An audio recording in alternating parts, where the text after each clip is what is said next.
വേണ്ടി ഒരു previous LDC question അതിലെ കണക്കുകൾ വിശദമായി ഡിസ്കസ് ചെയ്ത് ക്ലാസ് എടുക്കാൻ ഉദ്ദേശിക്കുന്നു. നമുക്ക് ക്ലാസ്സിലേക്ക് കടക്കാം. ഇവിടെ 1, 5, 13, 25, 41 അടുത്ത ഈ ശ്രേണിയിലെ അടുത്ത സംഖ്യകളാണ് പൂരിപ്പിക്കുക. അതായത് 1, 4, 5, 5, 8, 13, 13, 12, 25, 25, 16, 25, 16, 41. ഇനി 4, 4, 8, 8, 4, 12, 12, 4, 16, 16, 4, 20 കൂടണം. ഇവിടെ 41, 20, 61. അതായത് 4, 4, 8, 4, 8, 12, 16, 4, 4 വീതം കൂട്ടിയുള്ളതാണ്. ഇതാണ് ഉത്തരം. അത് നമ്മളിതൊന്ന് നോക്കുക, ഇതിന് എങ്ങനെയാണ് ഈ ശ്രേണിയുടെ പാറ്റേൺ നോക്കുക. അതായത് 1, 4, 5, 5, 8, 13, 13, 12, 25, 25, 16, 41, 41, 20, 61. ഓപ്ഷൻ ബി 61 ശരി ഉത്തരം. ഇവിടെ 4ൻ്റെ ഗുണിതങ്ങളാണ് വന്നേക്കുന്നത്. 4, 2, 8, 4, 3, 12, 4, 4, 16, 4, 5, 20. 4 വീതം കൂട്ടി എടുത്താൽ മതി. 8, 4, 4, 8, 8, 4, 12, 12, 4, 16, 16, 4, 20. അങ്ങനെ ഓപ്ഷൻ ബി 61 ശരി ഉത്തരം. അടുത്ത ചോദ്യം.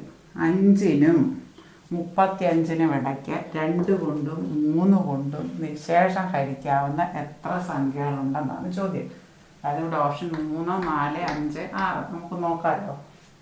ഇത് കാണാൻ വേണ്ടി നിശേഷം ഹരിക്കാൻ വന്നിരിക്കുന്ന സംഖ്യകളുടെ രണ്ടിൻ്റെയും ലസാവ് കാണും. അതായത് LCM. അതായത് 2ൻ്റെ 3ൻ്റെ. ഇതിന് ഒന്നല്ലാതെ പൊതുഘടകങ്ങൾ വേറെ ഒന്നും ഇല്ലാത്തതുകൊണ്ട് വെറുതെ ഗുണിച്ചാൽ മതി. 2ൻ്റെ 3ൻ്റെ LCM എത്രയാണ്? 6. ഇപ്പോൾ ഈ 5ൻ്റെ 35ൻ്റെയും ഇടയ്ക്കുള്ള 6ൻ്റെ ഗുണിതങ്ങൾ എഴുതി നോക്കിയാൽ മതി. എത്ര എണ്ണം ഉണ്ടെന്ന് നോക്കിയാൽ അതായിരിക്കും ഉത്തരം. 5നും 35നും ഇടയ്ക്കുള്ള 6ൻ്റെ ഗുണിതങ്ങൾ, അതായത് ഈ LCM 6. ഇത് 2നും പൊതുഘടകങ്ങൾ ഒന്നല്ലാതെ വേറെ ഒന്നും ഇല്ലാത്തതുകൊണ്ട് അത് രണ്ടും കൂടെ ഗുണിച്ചാൽ മതി LCM കാണാൻ. അതായത് 5ൻ്റെ 35ൻ്റെ ഇടയ്ക്ക്, അതായത് 6, 6, 2, 12, 6, 3, 18, 6, 4, 24, 6, 5, 30. ഇനി 6, 6 വേണ്ട, 5നും 35നും ഇടയ്ക്കുള്ളതാണ്. അതായത് ആദ്യം ഏതുകൊണ്ടൊക്കെയാണോ നിശേഷമായിരിക്കേണ്ടത് അതിൻ്റെ രണ്ടിൻ്റെയും LCM ലസാവ് കാണുക. അതായത് ഇവിടെ 2, 3 ആയതുകൊണ്ട് ഇതിന് വേറെ പൊതുഘടകങ്ങളില്ല, ഒന്നല്ലാതെ വേറെ ഘടകങ്ങളില്ല. അതുകൊണ്ട് അത് വെറുതെ ഗുണിച്ചാൽ മതി. 6 ഈ ഗുണിച്ച് ഇതിൻ്റെ LCM എത്രയാണോ അതിൻ്റെ ഗുണിതങ്ങൾ എടുത്താൽ മതി. 5നും 35നും ഇടയ്ക്കുള്ള ഗുണിതങ്ങൾ എടുത്താൽ മതി. എത്ര സംഖ്യകളുണ്ട് ഈ 2 കൊണ്ടും 3 കൊണ്ടും നിശേഷമായിരിക്കുക എന്ന് അറിയാൻ വേണ്ടി. 6, 6, 1, 6, 6, 2, 12, 6, 3, 18, 6, 4, 24, 6, 5, 30, 6, 6, 36 വേണ്ട, 35നും ഇടയ്ക്ക്, 35 താഴെയുള്ള. അപ്പോൾ എത്ര എണ്ണം വന്നു? 1, 2, 3, 4, 5. 5 ഉത്തരം. 5 സംഖ്യകളാണുള്ളത്. ഇവിടെ നമുക്ക് നോക്കാം ഈ പാറ്റേൺ എങ്ങനെയാണെന്ന് നോക്കാം. ഇവിടെ 5 × 8 എന്ന് പറയുന്നത് 49, 6 × 7 എന്ന് പറയുന്നത് 58. 5ൽ നിന്ന് 1 കുറഞ്ഞിട്ടാണ് ഇവിടെ വന്നേക്കുന്നത്. 1, അതായത് 4. ഇനി 8ൻ്റെ കൂടെ 1 കൂടിയിട്ടാണ് ഇവിടെ വന്നേക്കുന്നത് 9. ഇനി ഇതെങ്ങനെയാണെന്ന് നോക്കാം. അതേപോലെ ആ പാറ്റേൺ ആണെങ്കിൽ നമുക്ക് ആ രീതി അനുസരിച്ച് എഴുതിയാൽ മതി. 6ൽ നിന്ന് 1 കുറഞ്ഞിട്ടാണ് ഇവിടെ വന്നേക്കുന്നത്. 7ൻ്റെ കൂടെ 1 കൂടിയിട്ടാണ് ഇവിടെ വന്നേക്കുന്നത്. ഇനി അടുത്തത് നോക്കാം. 2ൽ നിന്ന് 1 കുറഞ്ഞിട്ട് 1, 2ൻ്റെ കൂടെ 1 കൂടിയിട്ട് 3. അങ്ങനെയാണെങ്കിൽ 3 × ഇതെല്ലാം ആ പാറ്റേണിലാണ് മതി. ആദ്യ സംഖ്യയിൽ നിന്ന് 1 കുറഞ്ഞ് ഇവിടെ എഴുതി, രണ്ടാമത്തെ സംഖ്യയിൽ നിന്ന് 1 കൂടി ഇവിടെ എഴുതി. അതുപോലെ ആദ്യത്തെ സംഖ്യയിൽ നിന്ന് 1 കുറഞ്ഞ് ഇവിടെ എഴുതി, രണ്ടാമത്തെ സംഖ്യയിൽ നിന്ന് 1 കൂടി ഇവിടെ എഴുതി. -1 +1 ഇവിടെ അതുപോലെ 2 - 1 1, 2 + 1 3. അങ്ങനെ ആ പാറ്റേണിൽ പോയാൽ 3 × 5ൻ്റെ വില എത്ര? അതായത് 3 × 5 3ൽ നിന്ന് 1 കുറഞ്ഞ് ഇവിടെ എഴുതണം. 2, 5ൻ്റെ കൂടെ 1 കൂടെ കൂടണം, അതായത് 6. ഓപ്ഷൻ സി 26 ഉത്തരം. ഒന്നുകൂടി പറയാം. 5 ഗുണം 8 എന്ന് പറയുന്നത് 49. അതായത് 5ൽ നിന്ന് 1 കുറഞ്ഞ് 4, 8ൻ്റെ കൂടെ ഒന്നുകൂടെ കൂട്ടി 9. അതേ പാറ്റേൺ ആണ് ഇവിടെ വന്നേക്കുന്നത്. നമുക്ക് നോക്കുക. 6ൽ നിന്ന് 1 കുറഞ്ഞ് 5, 7ൻ്റെ കൂടെ ഒന്നുകൂടെ കൂടി 8. 2ൽ നിന്ന് -1 + 1 -1 + 1 ആ പാറ്റേൺ. 2ൽ നിന്ന് 1 കുറഞ്ഞ് 1, 2ൻ്റെ കൂടെ ഒന്നുകൂടെ കൂടി 3. അങ്ങനെ ആ പാറ്റേണിൽ പോയാൽ 3 ഗുണം 5ൻ്റെ വില എത്ര? അതായത് 3ൽ നിന്ന് 1 കുറഞ്ഞ് ഇവിടെ എഴുതുക, 5ൻ്റെ കൂടെ 1 കൂടി ഇവിടെ എഴുതുക. അതായത് ഓപ്ഷൻ സി 26 ഉത്തരം. ഇനി അടുത്ത ചോദ്യം. 2008 ജനുവരി 1 ചൊവ്വാഴ്ച ആയാൽ 2009 ജനുവരി 1 ഏത് ദിവസമാണെന്നാണ് ചോദ്യം. ഇനി നമുക്ക് നോക്കുക. ഈ തന്നിരിക്കുന്ന വർഷം അതിവർഷമാണോ നോക്കുക. അതിവർഷമാണെങ്കിൽ ഫെബ്രുവരിയിൽ 29 ദിവസം കാണും. അതിവർഷം അല്ലെങ്കിൽ 28 ദിവസമേ കാണും. ഇവിടെ അതിവർഷം ആണെന്ന് എങ്ങനെ നോക്കും? 4 കൊണ്ട് നിശേഷം ഹരിക്കാൻ പറ്റിയ സംഖ്യ ഹരിക്കാൻ പറ്റുമെങ്കിൽ അത് അതിവർഷമായിരിക്കും. അങ്ങനെയാണെങ്കിൽ 2008 ഫെബ്രുവരിയിൽ എത്ര ദിവസം കാണും? 29 ദിവസം കാണും. അപ്പോൾ ഈ പറഞ്ഞേക്കുന്ന കാലയളവിൽ അതിവർഷം ഉൾപ്പെടുന്നെങ്കിൽ തന്നിരിക്കുന്ന ദിവസത്തിൻ്റെ കൂടെ 2 കൂടണം. ചൊവ്വയുടെ കൂടെ ബുധൻ, വ്യാഴം. വ്യാഴമാണ് നമ്മുടെ ഉത്തരം വരുന്നത്. ഓപ്ഷൻ ബി വ്യാഴം. ഇവിടെ അതിവർഷം ഉൾപ്പെട്ടിട്ടുണ്ട്. അതുകൊണ്ട് ഇതിപ്പോൾ 2000 അതിവർഷം ഉൾപ്പെട്ടിട്ടില്ല നമ്മൾ പറഞ്ഞതിലെങ്കിൽ. ഇപ്പം 2008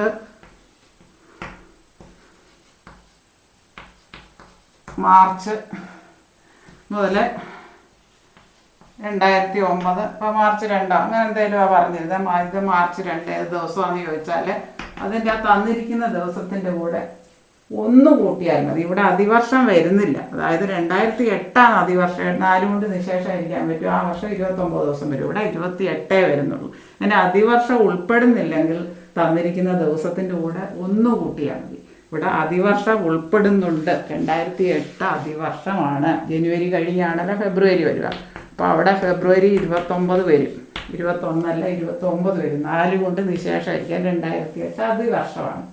അപ്പോൾ അങ്ങനെ വരുമ്പോൾ തന്നിരിക്കുന്ന ദിവസത്തിൻ്റെ കൂടെ 2 കൂട്ടും. അതായത് ചൊവ്വ, ബുധൻ, വ്യാഴം. ഓപ്ഷൻ ബി ആണ് ഉത്തരം. അതിവർഷം ഉൾപ്പെട്ടിട്ടില്ല എങ്കിൽ തന്നിരിക്കുന്ന ദിവസത്തിൻ്റെ കൂടെ 1 കൂട്ടിയാൽ തൊട്ടടുത്ത ദിവസം എഴുതിയാൽ മതി. അത് ഓർത്തിരുന്നാൽ മതി. അതിവർഷമാണോ എന്ന് നോക്കാൻ 4 കൊണ്ട് ഈ ഇയറിനെ, ഈ വർഷത്തെ 4 കൊണ്ട് നിശേഷമായിരിക്കാൻ പറ്റുമെങ്കിൽ ഓരോ 4 വർഷം കൂടുമ്പോഴേ അതിവർഷം വരുത്തുള്ളൂ. അതിൽ ഇവിടെ 4 കൊണ്ട് നിശേഷമായിരിക്കാൻ പറ്റും. ഇത് അതിവർഷമാണ്. അതുകൊണ്ട് ഇവിടെ ജനുവരി ഫെബ്രുവരി അതിൽ വരുന്നുണ്ടല്ലോ. അതുകൊണ്ട് 29 ദിവസം വരും. അങ്ങനെ വന്നാൽ 2 കൂട്ടി എഴുതണം. ചൊവ്വയുടെ കൂടെ 2, ബുധൻ, വ്യാഴം.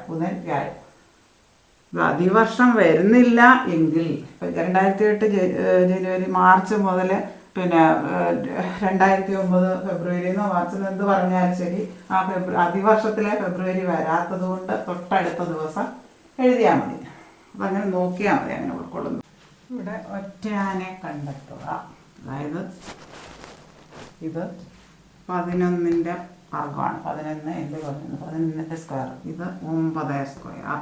ഇത് 8 സ്ക്വയർ. ഇത് 1ൻ്റെ സ്ക്വയർ അല്ല. അതുകൊണ്ട് ഇതാണ്. ബാക്കിയെല്ലാം പെർഫെക്റ്റ് സ്ക്വയറാണ്. അതായത് 121 11ൻ്റെ സ്ക്വയറാണ്. 81 9ൻ്റെ സ്ക്വയറാണ്. 64 8ൻ്റെ സ്ക്വയറാണ്. ഇവിടെ 84 1ൻ്റെ സ്ക്വയർ അല്ല. അതുകൊണ്ട് ഇതാണ് ശരി ഉത്തരം. ഇനി x + 1/xൻ്റെ വില 2 ആയാൽ x² + 1/x² വില കാണുക. x² + 1/x² വില കാണുക. അതായത് ഇവിടെ ഒരു ഫോർമുല ഉണ്ട്. ഈ ഫോർമുല അങ്ങ് ബൈഹാർട്ടാക്കി കഴിഞ്ഞാൽ നമുക്ക് പെട്ടെന്ന് ചെയ്യാൻ പറ്റും. അതായത് a + b² = a² + 2ab + b². ഈ x 1/x അങ്ങ് x ക്യാൻസലായി പോകും. x² + 2 + 1/x². അതായത് x² പിന്നെ നമുക്ക് x² + 1/x² പ്ലസ് ഒരു 2 കൂടെ ഉണ്ട്. ഇതിങ്ങ് ഇപ്പുറത്തെ സൈഡിൽ കൊണ്ടുവരുമ്പോൾ x² + 1/x² വില x + 1/x² -2 എന്ന് വരും. അതായത് ഇത് വേണമെങ്കിൽ ഇങ്ങനെ ഓർത്തിരിക്കുക. ഇവിടെ പ്ലസ് ആണെങ്കിൽ ഇവിടെ മൈനസ് ആണ് വരിക. x + 1/x² ഇവിടെ പ്ലസ് ആണെങ്കിൽ ഇവിടെ മൈനസ് ആണ് വരിക. ഇവിടെ മൈനസ് ആണ്, ഇവിടെ പ്ലസ് ആണ് വരിക. ഇങ്ങനെ ഒരു ഫോർമുല ഉണ്ട്.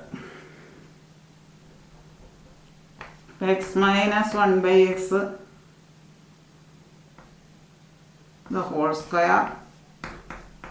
+ 2 ആണ് x² + 1/x² വില. അതായത് ഇവിടെ മൈനസ് ആണ്, ഇവിടെ പ്ലസ്. അങ്ങനെ ഓർത്തിരുന്നാൽ മതി. ഒരു ഫോർമുല പഠിച്ചാൽ ചെയ്യാൻ പറ്റും. ഇവിടെ നമുക്ക് എക്സ് ഇതിൽ നിന്ന് ഡിറൈവ് ചെയ്ത് കൊണ്ടുവരുന്നതാണ്. A plus B whole square സമയം A square plus 2ab plus B square. ഇവിടെ എക്സ് വെട്ടിപ്പോയി. ഇവിടെ 2x square plus 2 plus 1/x square, X square plus 1/x square plus 2. ഇതിന് ഈ 2 ഇഞ്ഞ് അടുത്ത സൈഡിൽ കൊണ്ടുവരും. എക്സ് സ്ക്വയർ പ്ലസ് 1/x സ്ക്വയറിൻ്റെ വില X plus 1/x whole square. ഈ 2 ഇഞ്ഞ് ഇപ്പുറത്ത് വരുമ്പോൾ -2. ഇവിടെ ഓർത്തിരിക്കാനൊരു എളുപ്പവഴി പറയാം. X square plus 1/x square, x plus 1/x നമുക്ക് തന്നിട്ടുണ്ട്. ഈ ഫോർമുല ചെയ്യാൻ എളുപ്പം ചെയ്യാൻ പറ്റും. X square plus 1/x square equal to x plus 1/x whole square -2. അതായത് X plus 1/x whole square -2 ആണ് എക്സ് സ്ക്വയർ പ്ലസ് 1/x സ്ക്വയറിൻ്റെ വില. എക്സ് പ്ലസ് 1/x നമുക്കറിയാം. അതായത് 2 സ്ക്വയർ -2, അതായത് 4 -2. ഇതിൻ്റെ ഉത്തരം −2. ഓപ്ഷൻ എ 2 ആണ് ഉത്തരം. ഈ ഫോർമുല ഓർക്കുക. X square plus 1/x square സമയം X plus 1/x whole square -2. തിരിച്ചാ വന്നെങ്കിലോ എക്സ് മൈനസ് 1/x ആയിരുന്നു തന്നിരുന്നെങ്കിലോ X minus 1/x whole square plus 2. ഇവിടെ പ്ലസ് ആണെങ്കിൽ ഇവിടെ മൈനസ്, അങ്ങനെ ഓർത്താൽ മതി. ഈ ഫോർമുല പഠിക്കുക. അപ്പോൾ ഇത് പെട്ടെന്ന് ചെയ്യാൻ പറ്റും. ഒരു ക്യൂവിൽ ജോലിയുടെ സ്ഥാനം മുൻപിൽ നിന്ന് 10ാമതും പിറകിൽ നിന്ന് 8ാമതും ആയാൽ ക്യൂവിൽ ആകെ എത്ര ആളുകളുണ്ടെന്നാണ് ചോദ്യം. അതായത്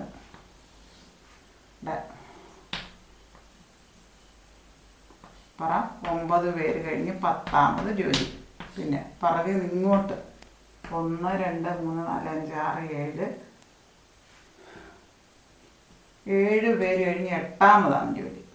ഇവിടെ ജോലിക്ക് അപ്പുറം 7 പേര്, ഇപ്പുറം 9 പേര്. 9 10ാമത്. ഇവിടെ ബാക്കിൽ നിന്ന് 1 2 3 4 5 6 7 8ാമതാണ് ജോലി. അതായത് ഇവിടെ ജോജി, ഇവിടെ 9 കഴിഞ്ഞത് 10ാമതും, ബാക്കിൽ ഇങ്ങോട്ട് കൂട്ടുമ്പോൾ 1 2 3 4 5 6 7 കഴിഞ്ഞ് 8ാമതാണ്. അതായത് ജോജിക്ക് ഇപ്പുറം 9 പേര്, ഇപ്പുറം 7 പേര്. ജോജിയും കൂടെ കൂട്ടി 9 7 16 ഒന്നും. ക്യൂവിലാകെ എത്ര പേരുണ്ട്? 17 പേരാണ് ഉത്തരം. അതായത് ഇവിടെ 9 പേരും പിന്നെ പ്ലസ് ജോജി, അത് കഴിഞ്ഞിട്ട് ബാക്കിൽ നിന്ന് നോക്കുമ്പോൾ 7 പേര് പുറകോട്ടാണ് ഇങ്ങോട്ട്. 9 പേര് മുൻപിൽ നിന്ന് 9 പേര് മുന്നോട്ട് വരുമ്പോൾ 9 പേര് കഴിഞ്ഞ് ജോലി 10ാമത്. അതായത് 9ഉം 7ഉം 16ഉം പിന്നെ ഒരാളും കൂടെ ജോജിയും കൂടെ കൂട്ടി 17 പേരാണ് ആകെ ക്യൂവിലുള്ളത്.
ഇവിടെ ഒരു ക്ലോക്കിൽ 1 മിനിറ്റ് എന്ന് പറയുന്നത് 6 ഡിഗ്രിയാണ്. ഈ 1 മിനിറ്റ്, അതായത് ഓരോ യൂണിറ്റും 5 മിനിറ്റ് ഉണ്ടാകും. 3 മുതൽ 4 വരെ 5, ഇവിടുന്ന് ഇവിടെ വരെ 5, ഇവിടുന്ന് ഇവിടെ വരെ 5, ഇവിടുന്ന് ഓരോ 5 മിനിറ്റിലും 1 മിനിറ്റിൽ 6 ഡിഗ്രി. ഓരോ 5 മിനിറ്റാണ് ഓരോ യൂണിറ്റ്. 5 മിനിറ്റിലും 5 × 6 അതായത് 30 ഡിഗ്രി ഉണ്ടാകും. 30 ഡിഗ്രി ഉണ്ടാകും. ഇവിടെ 3നേക്കാൾ കുറച്ചിങ്ങോട്ട് മാറിയിട്ടുണ്ട്. നേരെ ആണെങ്കിൽ നമുക്ക് കൂട്ടാം. 30, 30, 30, 60, 30, 90. ഇവിടെ 3 കഴിഞ്ഞ് കുറച്ച് ഇങ്ങോട്ട് നീങ്ങിയിട്ടുണ്ട്. ആ കുറവ് വരും. ഇങ്ങനെ നേരെയാണ് നമുക്ക് കൂട്ടാം. 3 മുതൽ 4 വരെ 30, 30, 30, 60, 30, 90. ഇവിടെ 90-ന് കുറച്ച് കുറയണം. അതായത് ഇവിടെ തന്നേക്കുന്ന മിനിറ്റ് എത്രയാണോ, ഇവിടെ തന്നേക്കുന്ന മിനിറ്റ് എത്രയാണ്? 30. 3:30 ആ മിനിറ്റിൻ്റെ ഹാഫ് എടുക്കുക. 30ൻ്റെ പകുതി എടുക്കുക. അതായത് 15.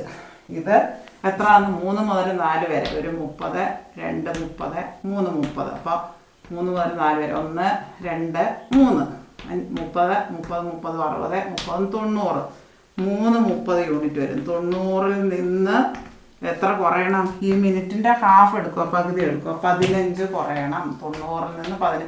ഇത്രയല്ലേ ഉള്ളൂ. ഇത്രയും വരുവാണെങ്കിൽ നമുക്ക് 3:30. 3ൻ്റെ നേരെയാണ് വരുന്നതെങ്കിൽ 90 എന്ന് പറയാം. ഇവിടെ കുറച്ച് ഇങ്ങോട്ട് നീങ്ങി, 3നേക്കാൾ കുറച്ച് ഇങ്ങോട്ട് നീങ്ങി. ആ മണിക്കൂർ സൂചി ആദ്യം ഇങ്ങനെ വന്നു കഴിഞ്ഞാൽ ഇതിൻ്റെ മിനിറ്റിൻ്റെ പകുതി എടുത്തിട്ട് കുറയ്ക്കണം. അതേസമയം ആദ്യം വന്നേക്കുന്നത് അങ്ങനെ വന്നാൽ കുറയ്ക്കണം. മിനിറ്റിൻ്റെ ഹാഫ് എടുത്തിട്ട് കുറച്ചാൽ മതി.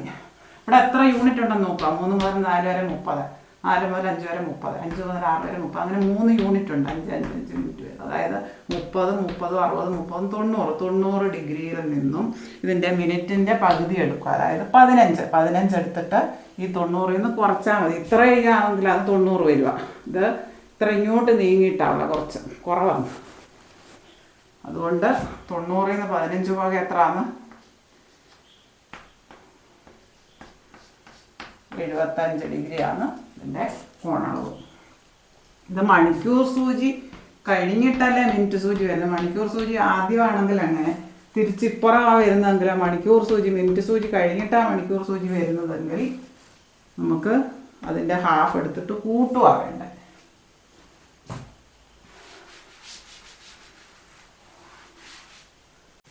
ഇത്രയും കാര്യങ്ങൾ നിങ്ങൾക്ക് നല്ലതുപോലെ മനസ്സിലായി, ഏറെ ഗുണപ്രദമാകുമെന്ന് വിശ്വസിക്കുന്നു. ഈ വീഡിയോ നിങ്ങൾക്ക് ഇഷ്ടമായെങ്കിൽ ലൈക്ക് ചെയ്യുക, ഷെയർ ചെയ്യുക, സബ്സ്ക്രൈബ് ചെയ്യുക. സബ്സ്ക്രൈബ് ചെയ്യാൻ മറക്കല്ലേ. നിങ്ങളുടെ എല്ലാ കൂട്ടുകാരിലേക്കും എത്തിക്കുക. നിങ്ങളുടെ മത്സര പരീക്ഷകൾക്ക് നിങ്ങൾക്ക് വളരെയേറെ പ്രയോജനപ്രദമാകും എന്ന് ഞാൻ വിശ്വസിക്കട്ടെ. Thank you.